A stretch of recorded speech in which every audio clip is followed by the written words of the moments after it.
Tiene la palabra el señor presidente del Gobierno.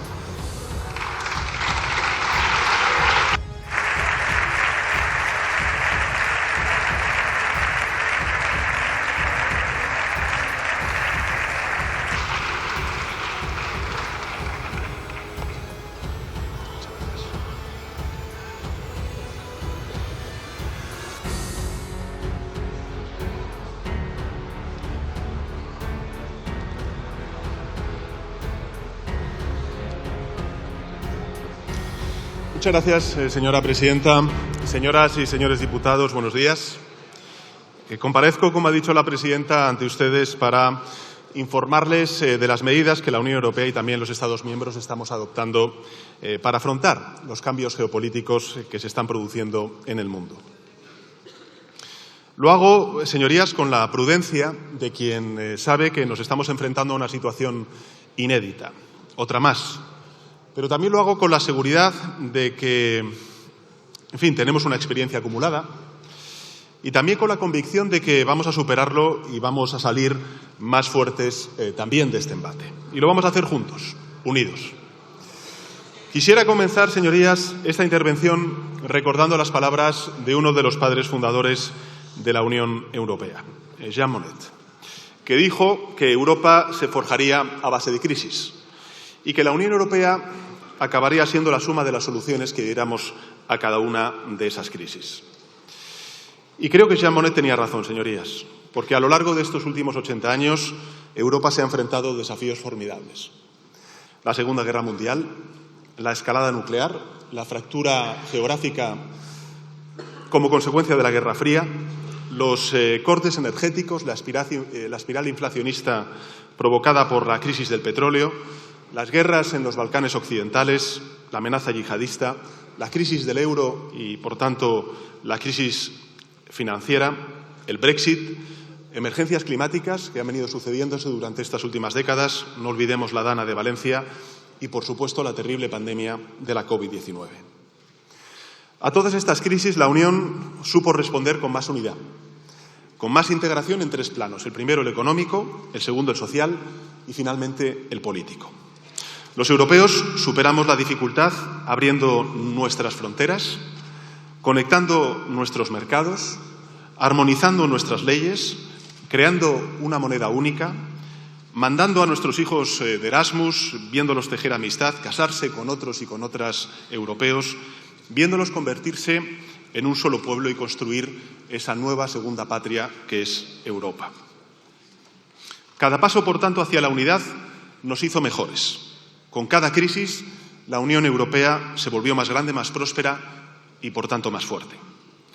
Hoy nos estamos enfrentando a una nueva crisis, otra más, en este caso provocada por el regreso de esas viejas pulsiones neoimperialistas, en este caso del neoimperialismo ruso, y de un giro copernicano, si podemos calificarlo así, en la política económica y militar de Estados Unidos. Dos cambios, señorías, que son tectónicos, que nos obligan a los europeos, una vez más, a dar pasos al frente, a ser, en definitiva, valientes, a culminar nuestra integración en tres planos pendientes desde hace décadas que me gustaría compartir con todos ustedes. El primero, la política exterior, el segundo, la política de seguridad y de defensa y, finalmente, el de la competitividad para crecer aún más gracias a una mayor integración económica. Hoy quiero hablarles de esas tres grandes tareas que condicionarán esta década para la sociedad europea. Quiero explicarles la visión del Ejecutivo sobre cada una de ellas y los pasos que vamos a dar para materializarla. Y empezaré por la primera de las cuestiones, la política exterior europea. La Unión, se ha dicho en muchas ocasiones, nació como un proyecto de paz. Nació para evitar la violencia, para garantizar la convivencia pacífica dentro y fuera de nuestras fronteras. Nació para combatir la pobreza, la degradación ambiental y las injusticias que alimentan los conflictos armados. Ese proyecto de paz y de desarrollo global es hoy más necesario que nunca. Ahora que otros renuncian a ese papel y que se repliegan dentro de sus fronteras, creo que el liderazgo de la Unión Europea se vuelve aún más imprescindible. En cierto modo, Europa ya está asumiendo ese papel.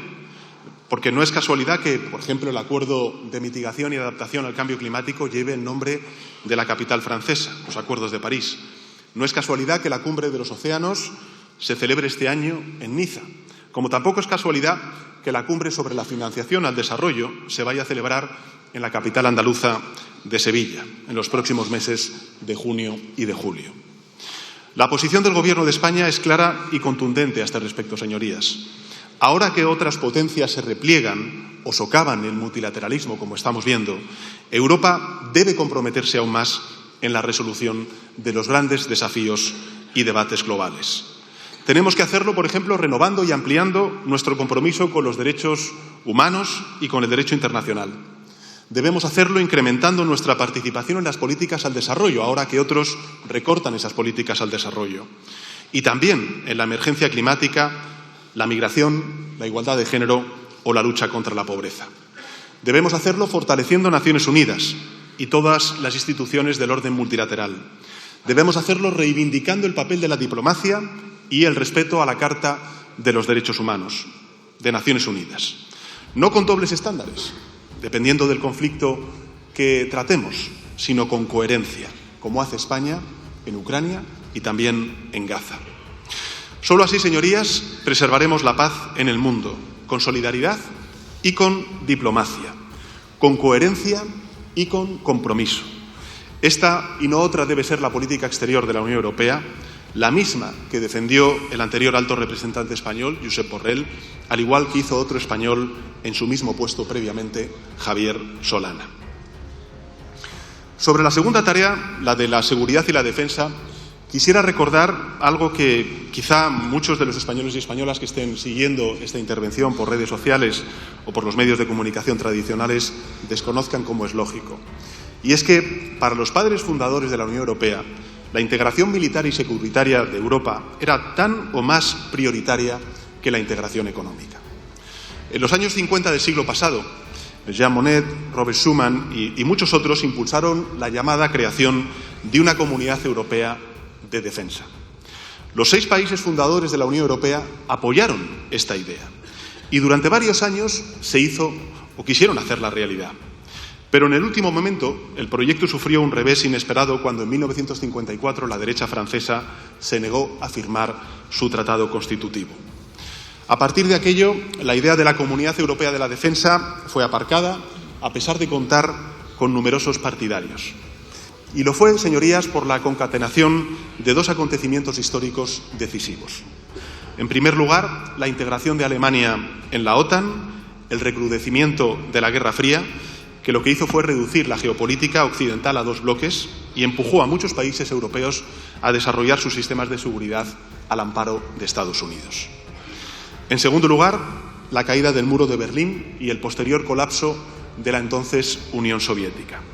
Un hito que la mayoría de los europeos interpretaron como el fin de la rivalidad militar con Rusia y el inicio de una nueva era de las relaciones internacionales marcada por el comercio y el respeto a las reglas multilaterales. Una nueva era, señorías, en la que no haría falta tanques para apaciguar a Moscú, solo McDonald's. Sobre estas interpretaciones y expectativas, los europeos construimos nuestra arquitectura de seguridad y de defensa.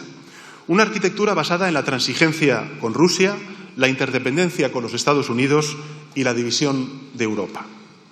Así, al margen de algunas referencias que se han hecho sucesivamente en el Tratado de Ámsterdam, el paraguas de la acción exterior, lo cierto es que hoy Europa carece de una política de seguridad y de defensa común. Europa cuenta con ejércitos nacionales de primer nivel, como es el español, y con una industria de seguridad y de defensa potente, puntera en muchos ámbitos.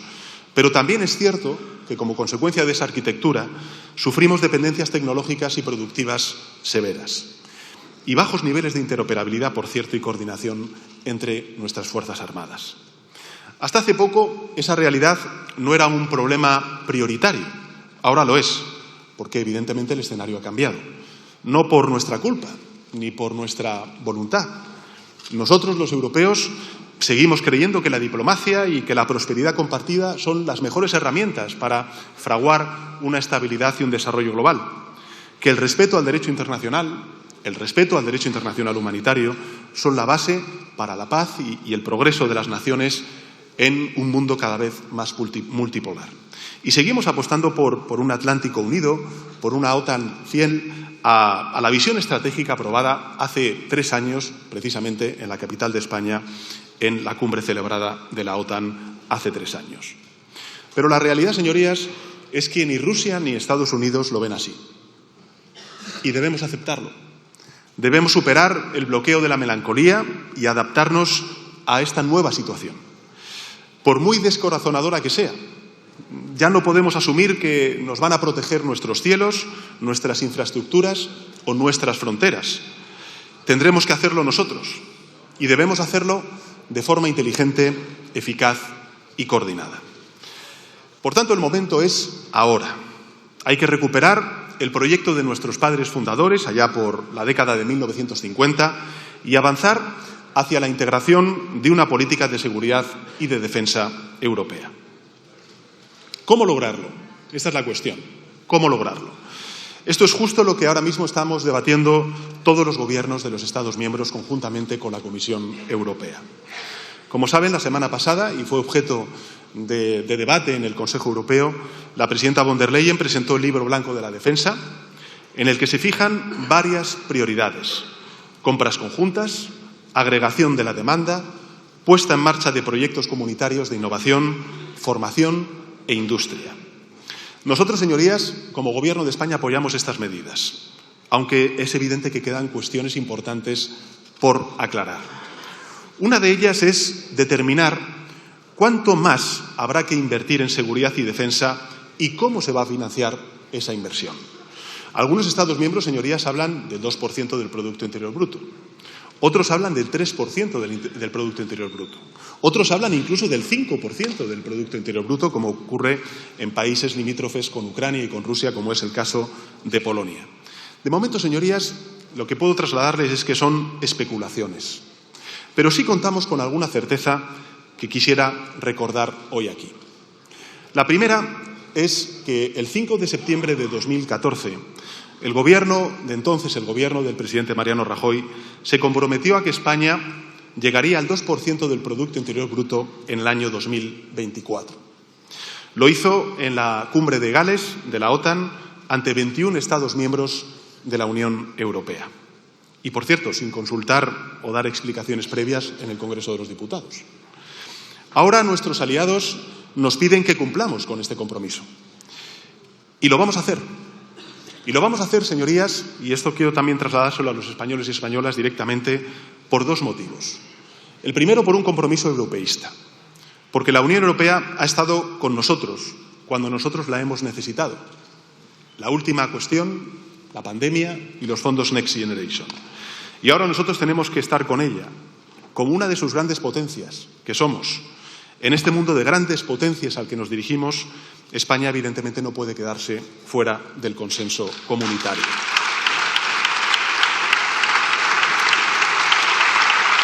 Y en segundo lugar, lo vamos a hacer por responsabilidad. Por responsabilidad, porque la seguridad en Ucrania y también en Europa es también la nuestra. Y porque las amenazas a las que nos estamos enfrentando los españoles, los franceses, los alemanes, los fineses, los ucranianos, son reales y son compartidas, cada uno con sus matices en función de su condición geográfica, pero son compartidas y son reales. En todo caso, señorías, quiero, una vez más, que nuestros ciudadanos tengan claro que mientras este Gobierno siga en pie, y yo continúe siendo presidente del Gobierno, este esfuerzo adicional de seguridad no se hará en detrimento de nuestro estado del bienestar. Al contrario, vamos a complementarlo. Vamos a complementarlo. Miren, a nosotros nos dijeron en 2018 que había que elegir entre crear empleo o mejorar las condiciones laborales, que no se podían hacer las 2 cosas a la vez. Y demostramos que no era cierto. Aprobamos una reforma laboral, 1,5 millones de nuevos puestos de trabajo desde la aprobación de esa reforma laboral. Creamos el 30%, señorías, de los nuevos empleos en Europa. Después nos dijeron que había que elegir entre crecer económicamente y hacer la transición ecológica. Y demostramos también que era falso. España crece 4 veces más que la media europea y estamos reduciendo las emisiones de gases de efecto invernadero. La confianza internacional, señorías, en las posibilidades de España es tan grande que en el año 2024 hemos registrado un nivel récord de inversión extranjera directa de más de 33.000 millones de euros, una cifra que no habíamos visto en nuestro país desde el año 1993. Ahora, bueno, pues los de siempre, los mismos que nos decían que combinar todo esto pues no era posible, vuelven a la carga y hablan de que tenemos que elegir entre seguridad y el bienestar de la gente. Bueno, yo ya les anticipo que vamos a volver a demostrar que esa dicotomía es falsa. Que una economía como la nuestra, que crece 4 veces más que la media europea, que tiene sus cuentas saneadas y que goza de la confianza de los inversores extranjeros, puede hacer ambas cosas. Nosotros vamos a cumplir nuestros compromisos con la Unión Europea, porque nadie como Europa para cuidar a Europa. Vamos a aumentar la inversión en seguridad y en defensa. Y, por supuesto, al igual que estamos haciendo en otras zonas del mundo, como pueda ser Oriente Medio, particularmente Gaza, vamos a seguir defendiendo el cumplimiento del derecho internacional, apoyando a Ucrania en una guerra contra el imperialismo de Putin. Porque no hay mayor garantía de seguridad para Ucrania y para Europa que la existencia de un ejército ucraniano bien pertrechado. Pero, señorías, lo vamos a hacer sin tocar un céntimo de euro de gasto social o de gasto medioambiental. Así venimos, por cierto, haciéndolo durante estos últimos 7 años. Y esto no es una opinión, estos son datos que me gustaría compartir con los ciudadanos y con las ciudadanas. En estos últimos años hemos incrementado en 10.000 millones de euros el presupuesto en defensa. Y en los mismos años lo que hemos hecho ha sido aumentar casi 120.000 millones de euros nuestra inversión en servicios públicos y también en prestaciones sociales y en más de 30.000 millones de euros todo el presupuesto destinado a la transición ecológica. Esos más de 10.000 millones de euros para nuestra inversión estatal en seguridad ha supuesto que hemos pasado del 0,9% del Producto Interior Bruto que dejó la administración de Mariano Rajoy a por encima del 1,2% en el año 2023 y veremos cuáles son las métricas y los resultados de esas métricas para el año 2024. Eso es lo que hemos hecho, señorías, y es lo que vamos a seguir haciendo. Vamos a invertir en bienestar y en seguridad, en las dos cosas, porque ambas cosas, además, son necesarias y complementarias. Porque si se hace bien, una mayor inversión en seguridad no merma nuestro modelo social, sino que lo protege. Para ello, además del esfuerzo que hagamos los Estados miembros, estamos pidiendo a Bruselas, a la Comisión Europea, que cree nuevos mecanismos comunitarios de financiación. Señorías, yo creo que estamos en un momento muy semejante al momento COVID. Y la Unión Europea debe reaccionar como hizo entonces, con una respuesta conjunta, mutualizada, solidaria, que aglutine los esfuerzos de todos los Estados miembros. Porque si la seguridad es un bien público europeo, necesitamos también contar con recursos comunes a nivel europeo. En el último Consejo Europeo, la presidenta von der Leyen presentó algunos mecanismos que podrían servir para este propósito. El Gobierno, por supuesto, ve con buenos ojos la creación del llamado Fondo Safe Europe, que va a permitir a los Estados miembros obtener préstamos de la Unión Europea en condiciones favorables. Vemos también con buenos ojos el que se nos permita a los Estados miembros activar la cláusula de escape, que nos habilite el poder flexibilizar los compromisos de déficit público durante unos años e invertir más en seguridad y en defensa, sin sustraer, por tanto, recursos a otras partidas. Vemos bien la utilización del Banco Europeo de Inversiones. Vemos bien, aunque no lo vamos a utilizar, la flexibilización voluntaria por parte de los Estados miembros en el uso de los fondos estructurales. Sin embargo, ¿qué echamos en falta? Bueno, pues echamos en falta la creación de un sistema de transferencias similar al que desarrollamos con los fondos Next Generation. Así se lo he hecho saber a la presidenta de la Comisión Europea, a mis colegas del Consejo Europeo. Sé bien que no todos los países comparten este enfoque, pero aún así daremos la batalla. Porque no es una batalla para que España o los países del sur tengamos más transferencias. Probablemente estas transferencias vayan a los países del este, que son los más necesitados de contar con una mayor capacidad de defensa. Pero creemos que es la mejor manera para poder, pues balancear y equilibrar todo lo que tiene que ver con la sostenibilidad financiera y dar respuesta a estas necesidades mayores de seguridad y de defensa. En todo caso, señorías, Estos mecanismos de defensa o de financiación, mejor dicho, se van a concretar a lo largo de las próximas semanas. Y solo cuando eso ocurra sabremos con claridad con qué recursos europeos contamos y podremos definir con precisión cuál será nuestra senda estatal de inversión para llegar a ese 2% del Producto Interior Bruto. Naturalmente, señorías, voy a informar a esta Cámara, a la ciudadanía de todo este camino, con absoluta transparencia, como he hecho siempre, y llevaremos al Parlamento todo lo que tenga que pasar por el Parlamento, como no podría ser de otra manera. En todo caso, señorías, el cuánto invertir y el cómo financiar esa inversión es solo una parte del debate necesario para crear esa Unión Europea de la Seguridad y de la Defensa. Porque lo verdaderamente importante no es cuánto invertimos, ni cómo financiamos esa inversión. Lo realmente sustantivo es si invertimos mejor y si invertimos juntos los europeos y las europeas.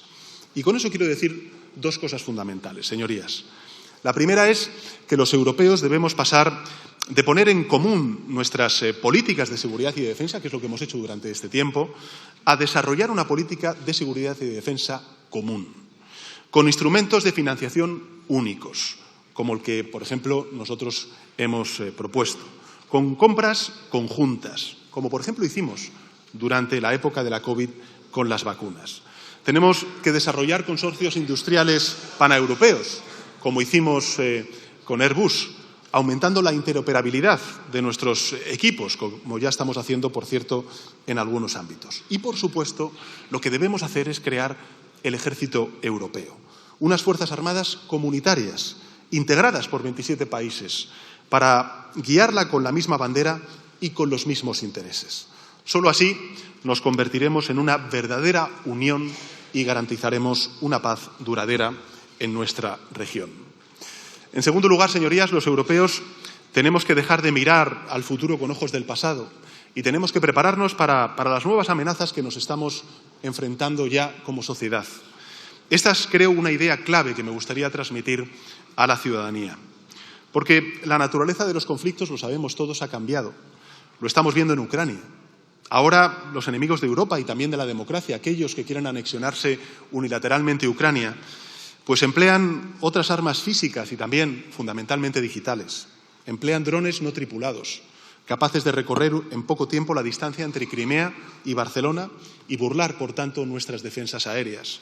Emplean cañones de pulso electromagnético, capaces de neutralizar tanques, aviones, satélites situados a miles de kilómetros.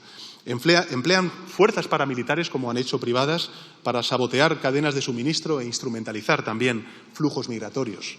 Emplean las redes sociales para desinformar a nuestra población, para polarizarla, para generar desafección hacia las instituciones democráticas. Emplean virus informáticos, inteligencias artificiales, ordenadores cuánticos capaces de bloquear infraestructuras, colapsar servicios, hundir empresas sin dejar rastro.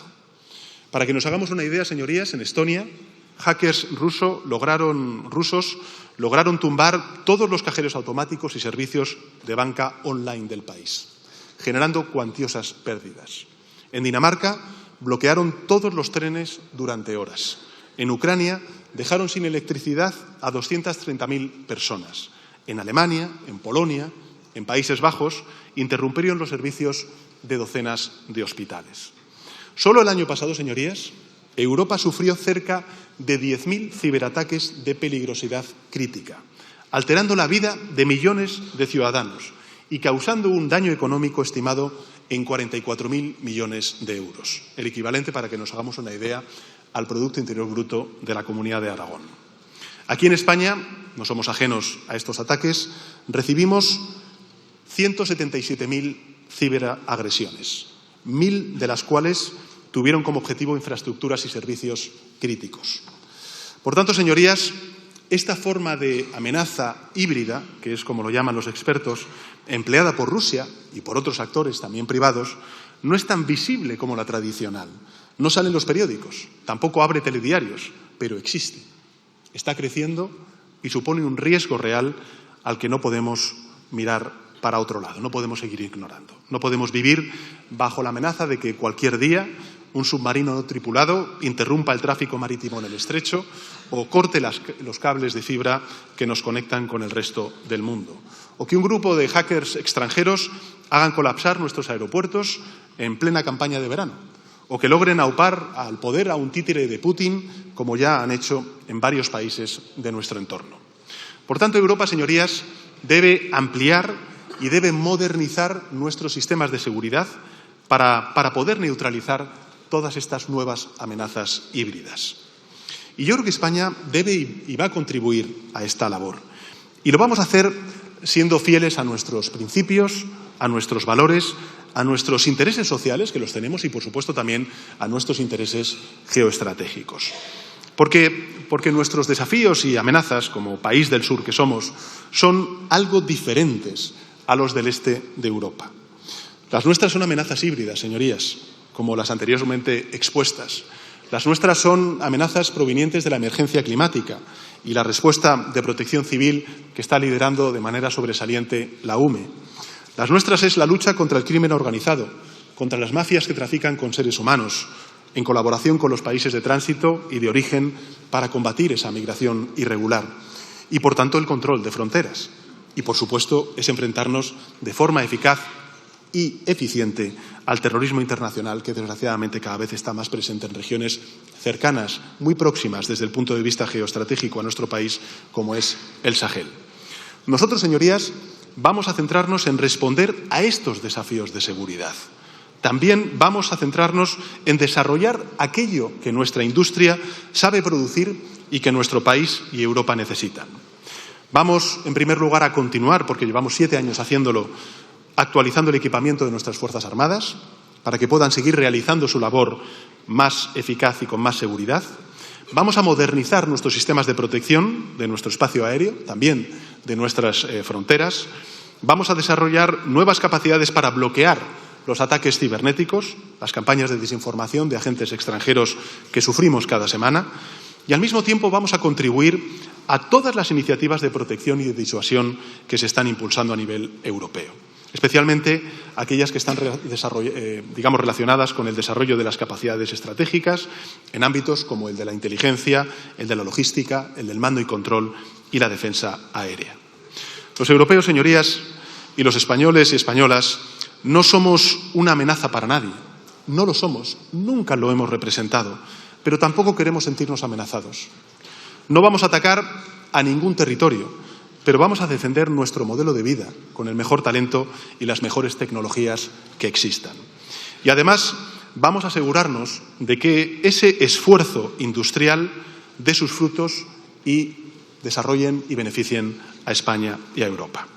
Que sirvan también para crear empleo, también empresas, para continuar con la reindustrialización emprendida hace 7 años en todas las provincias de nuestro país, como hicimos durante la respuesta a la pandemia de la COVID-19, sirviéndonos de esos recursos económicos para estimular nuestra economía y modernizarla en clave verde y digital. Para lograrlo, señorías, ya les anticipo que antes de verano el Gobierno pondrá en marcha un gran plan nacional para el desarrollo e impulso de la tecnología y la industria de la seguridad y la defensa españolas. Este plan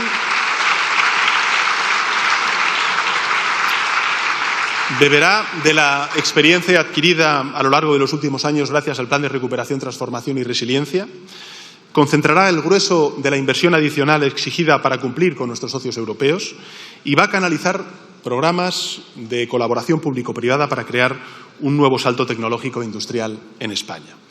Lo vamos a hacer mirando al este, como no puede ser de otra manera, porque su seguridad también es la nuestra, pero también lo vamos a hacer mirando al sur, apostando por la innovación, por el desarrollo de tecnologías de doble uso, para la creación de nuevas empresas y el escalado de pymes y de startups locales. Y, por supuesto, también por la formación y la mejora de nuestro capital humano, la protección de nuestras fronteras y la creación de infraestructuras resilientes.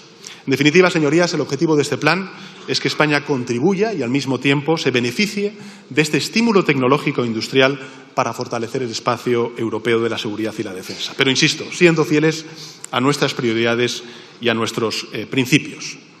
Señorías, Ayer salió precisamente el Eurobarómetro con algunos datos, algunas cifras que creo que son bastante elocuentes de lo que voy a decir a continuación.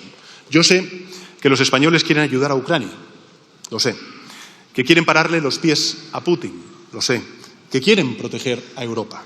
Somos absolutamente conscientes de ello. Pero también sé que no quieren contribuir a alimentar una carrera armamentística que conduzca a nuevos conflictos. Soy plenamente consciente de ello. Y, por supuesto, no quieren que ese esfuerzo se haga a costa de otras necesidades, como son, por ejemplo, tener un salario decente, unos servicios públicos de calidad, o una vivienda digna, o un aire limpio. Nosotros no les haremos elegir, porque no hay por qué elegir, porque vamos a garantizar a la vez su seguridad, su posición en Europa, su compromiso con la paz, con el estado del bienestar y con la transición ecológica que nos está haciendo más competitivos y, por tanto, de una manera mucho más relativa, ganar, crecimiento económico en comparación con otros países europeos. Lo hemos conseguido durante estos últimos 7 años y lo vamos a volver a lograr. Ese es nuestro plan y este es nuestro compromiso. Señorías, la misma coherencia es la que vamos a aplicar para acometer la tercera gran tarea que los europeos debemos abordar en este contexto, que es ganar competitividad culminando nuestra integración económica. Esta es la línea expuesta en los informes Draghi, en los informes Letta, de los 2 ex primeros ministros italianos, también las conclusiones de la cumbre de Granada, cuando hablamos de la autonomía estratégica durante la presidencia española de la Unión Europea. A lo largo de la segunda mitad del siglo XX, señorías, europeos y estadounidenses creamos juntos un nuevo sistema económico basado en la colaboración entre países y el libre intercambio de bienes y servicios. Este sistema, nunca fue perfecto. Ha habido contestación, sobre todo en lo que tiene que ver con las cláusulas sociales, las cláusulas medioambientales. De hecho, es evidente, y todos lo compartimos en una amplia mayoría, ha sido un sistema con enormes carencias. Pero es innegable que ha dado al mundo el mayor periodo de paz y prosperidad conocido por el ser humano. Hoy algunos dicen que este sistema no ha beneficiado ni a Europa ni a Estados Unidos. Pero eso no es cierto. Es, de hecho, rotundamente falso. Fíjense, en los últimos 60 años, la renta per cápita en ambas regiones, en Estados Unidos y en Europa, no solo ha crecido por encima de la media global, sino que ha superado entre 3 y 4 veces a la del resto del mundo. Y además, la relación comercial entre Europa y Estados Unidos sigue siendo la más fuerte del planeta. Si incorporamos también a Canadá, a Norteamérica, aún más fuerte. Genera más de 4.400 millones de euros cada día de intercambio. Nuestro país también se ha beneficiado, evidentemente, de esta economía globalizada, tanto que 1 de cada 4 empleos en España y el 30% de nuestro crecimiento económico en estos últimos 3 años derivan precisamente de nuestra apertura económica. Y aún así, a pesar de que las ventajas de este sistema superan en mucho a sus desventajas, pues la nueva administración estadounidense ha decidido desmantelarlo a toda prisa y sin negociar con nadie. El mes pasado, señorías, la administración estadounidense impuso aranceles del 25% a multitud de productos de México y de Canadá. Y, por tanto, rompiendo un acuerdo comercial que, paradójicamente, había impulsado el propio presidente Donald Trump en el año 2018. Además, elevó el 20% los aranceles sobre las importaciones chinas y anunció un arancel del 25% a las importaciones del acero y el aluminio de todos los países del mundo, incluidos también los europeos, que entró en vigor unas semanas más tarde. Estas medidas, señorías, están provocando, y ahí están los datos, daños multimillonarios a la economía estadounidense. Empezando, por cierto, por el hundimiento de la bolsa de la mayoría de sus empresas. Pero eso parece que no ha hecho cambiar la opinión de la administración estadounidense. Al contrario, su gobierno ha anunciado que va a imponer un arancel general del 25% a todos los productos procedentes de la Unión Europea y más aranceles para un mayor número de productos en las próximas semanas. Una medida que evidentemente se va a materializar pronto, obligándonos a reaccionar e infligiendo a ambas economías, tanto a Europa como a Estados Unidos, un incremento de la inflación y una pérdida del crecimiento potencial. Quiero dejar claro, señorías, que estas medidas son absolutamente injustas e injustificadas, que España y Europa no han hecho nada para provocar o merecer estos ataques. Al contrario, en el caso de España, señorías, tenemos una balanza comercial deficitaria con Estados Unidos, superavitaria desde el punto de vista de los servicios, pero deficitaria desde el punto de vista comercial. Las empresas estadounidenses venden en España más de lo que nosotros vendemos allí y aún así, bueno, pues el Gobierno de España ha sido, entre los gobiernos europeos, uno de los que más ha defendido la presencia de empresas estadounidenses en Europa, apostando por una mayor integración de las dos economías a los dos lados del Atlántico. Así lo constata, por ejemplo, de nuevo la Declaración de Granada durante la presidencia española de la Unión Europea, donde hace año y medio hablamos precisamente de reforzar esos lazos comerciales y económicos. Porque nos movió una sólida convicción, señorías, y es que los vínculos económicos entre países son siempre positivos y que sus efectos son tan amplios que difícilmente se pueden capturar en una hoja Excel de importaciones y de exportaciones.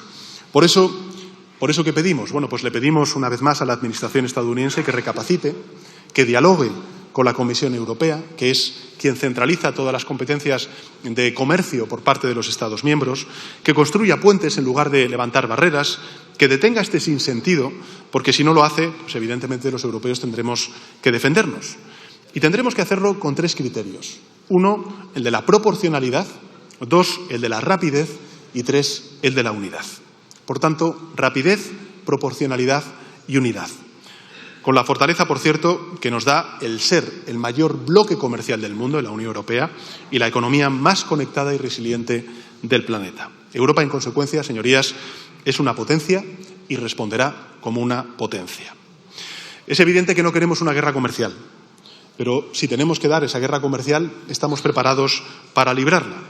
Y desde el Gobierno de España, señorías, estamos negociando una respuesta proporcional, inteligente, unitaria, con las instituciones comunitarias y con el resto de Estados miembros. Y además estamos diseñando un plan nacional de contingencia para ayudar a los sectores de nuestra economía que puedan verse afectados por esta guerra comercial.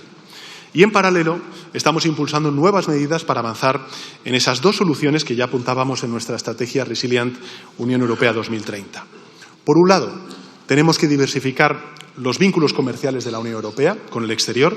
En 2 semanas, señorías, viajaré nuevamente a China con ocasión de celebrar el 20 aniversario de nuestra asociación estratégica. También voy a ser el primer presidente del Gobierno de España que visite oficialmente Vietnam. 2 socios estratégicos en Asia para atender nuevos vínculos económicos y comerciales. Y mantendremos una nueva ronda de contactos con nuestros socios en América Latina para apuntalar ese importante acuerdo entre la Unión Europea y Mercosur. Un acuerdo que siempre ha sido beneficioso para Europa y que ahora, por cierto, es esencial. Por otro lado, ¿qué proponemos, señorías? Pues trabajar en Bruselas para avanzar en la consolidación de nuestro mercado único. Los europeos, señorías, formamos el mayor mercado del planeta. Contamos, para que nos hagamos una idea de la fortaleza que tiene Europa, con 32 millones de empresas. 32 millones de empresas. 450 millones de consumidores. En las últimas décadas hemos hecho avances importantísimos en nuestra integración. Pero es evidente que aún quedan retos pendientes que limitan nuestro potencial de crecimiento, nuestra competitividad, como de nuevo nos recordaba el exministro o el exprimer ministro Mario Draghi y también el exprimer ministro Enrico Letta.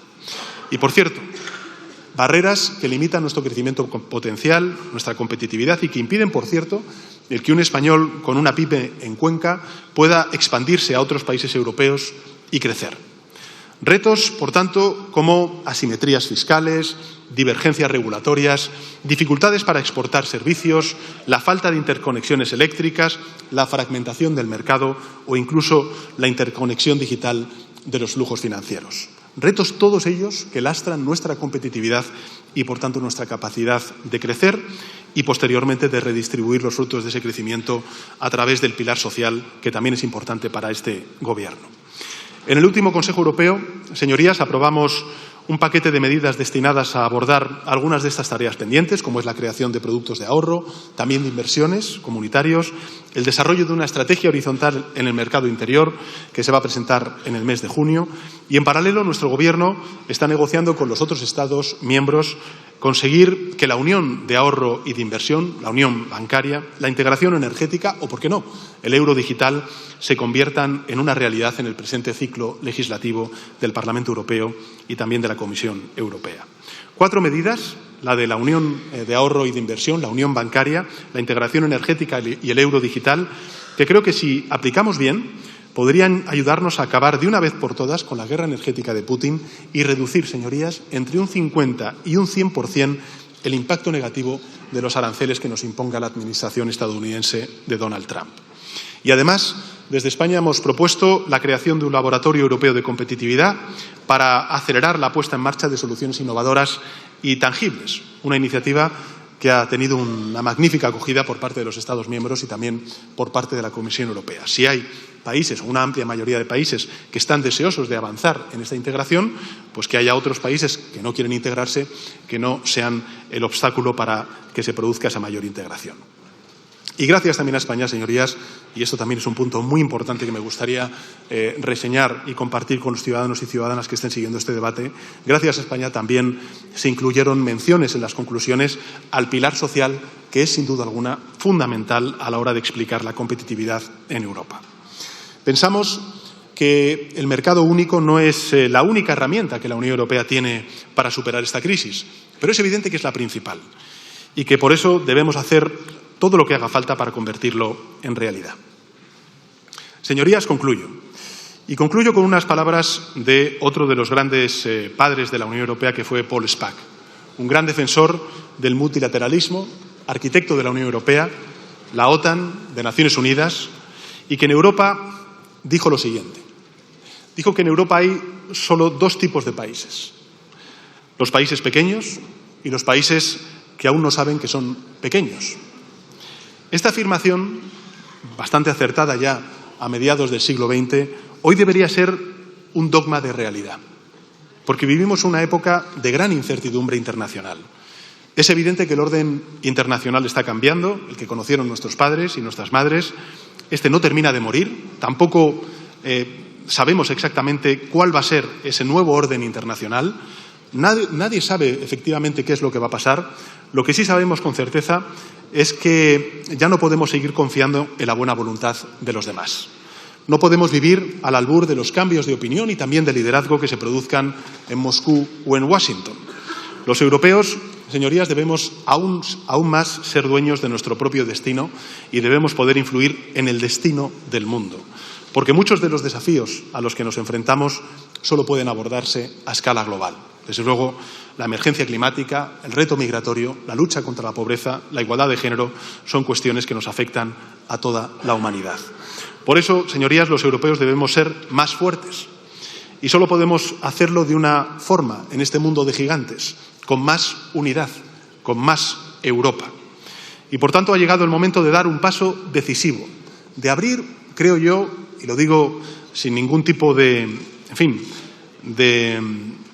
subrayar lo evidente, de abrir un nuevo momento fundacional para la Unión Europea. Porque es hora de compartir aún más soberanía, de fortalecer las instituciones comunitarias, de reformarlas al albur también de la ampliación que vamos a ser testigos durante los próximos años para que funcionen con más agilidad, con más transparencia, con más ambición. Solo así, señorías, creo que la Unión Europea podrá actuar como un verdadero bloque, con una sola voz y con toda su fuerza. En términos de política exterior, esa primera tarea a la cual hacía alusión al principio de mi intervención implica liderar la respuesta a los desafíos globales, no mantenernos a un lado, no dejar que otros países definan por nosotros qué tiene que ser de la emergencia climática, de la lucha contra la pobreza, de cómo financiar el desarrollo en nuestro país, o en el mundo, mejor dicho. Significa, por tanto, no recortar, sino aumentar nuestro compromiso multilateral. Significa no recortar, sino aumentar la ayuda al desarrollo. Significa fortalecer las Naciones Unidas, como nos pidió el secretario general de Naciones Unidas en el último Consejo Europeo. Junto con la política exterior común, en el plano securitario, eso implica sentar las bases de un, por fin y verdadero, ejército europeo. Lograr, por tanto, la interoperabilidad de nuestras Fuerzas Armadas. Desarrollar una industria de seguridad y de defensa integrada, puntera y autónoma. Y, en términos de competitividad, tener un mercado interior que funcione como el de un solo país. Con empresas europeas capaces de innovar, de crecer, de invertir a escala continental, apoyadas en nuestras pymes, en nuestra economía social, en los trabajadores autónomos, en las startups, compitiendo de tú a tú en los mercados globales. Todo ello fortaleciendo el pilar social europeo, todo ello sin retroceder en el Pacto Verde. Acometer este salto hacia la creación de esa Europa federal, señorías, no va a ser sencillo en un contexto geopolítico marcado por el auge de la ultraderecha que busca precisamente lo contrario, busca debilitar a Europa, busca acabar con el espacio Schengen, busca fulminar compromisos climáticos que son muy importantes para Europa, pero también para la humanidad, busca reeditar divisiones del pasado. Pero creo, señorías, que es menos realista aún pretender competir con grandes potencias como Estados Unidos, como China, como India, sin profundizar en nuestra integración europea. Europa solo influirá en el mundo, en un mundo cada vez más multipolar, si sabe comportarse como un bloque cohesionado en política exterior, en seguridad y en defensa, y también profundizar nuestro mercado único para ganar competitividad y diversificar nuestras alianzas comerciales y de inversión. España, señorías, yo creo que está en condiciones, a diferencia de lo que ha ocurrido en otros momentos de nuestra historia, de protagonizar también, junto con otros Estados miembros, este nuevo impulso europeísta.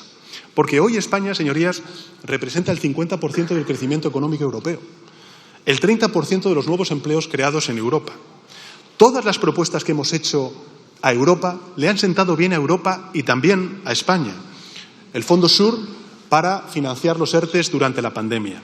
Los fondos europeos para la recuperación y la reindustrialización de Europa y de España tras la pandemia.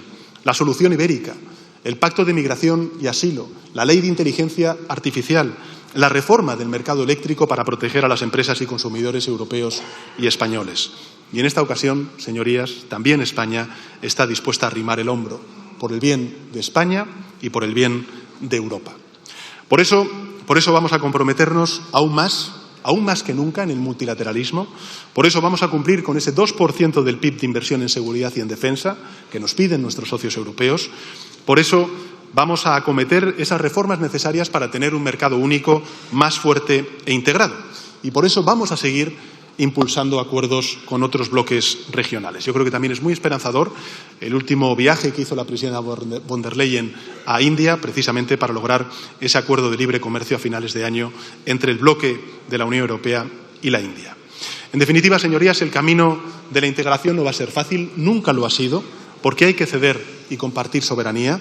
Habrá decisiones que no entusiasmen, otras que no compartamos, pero así se forjó la Unión Europea, cediendo, pactando, acordando, con la premisa de que la unión hace la fuerza. Y así ha sido. Ahora nos toca dar un nuevo paso en esa dirección, toca fortalecer nuestra economía, diversificar nuestros lazos comerciales, toca reforzar nuestra política exterior, toca mejorar nuestras capacidades de seguridad y de defensa, y todo ello para que la paz sea una realidad. Para lograr, señorías, en definitiva, el que los ucranianos y ucranianas puedan vivir en paz, en un país en el que se respete su soberanía y su integridad territorial, para lograr, en definitiva, una paz justa y duradera en Ucrania, para garantizar la seguridad física y digital de toda Europa, para que ese proyecto de paz, que es el de la Unión Europea, se consolide, se fortalezca y se convierta en un faro de esperanza y de ejemplo para el resto del mundo. Nada más y muchas gracias, señora presidenta.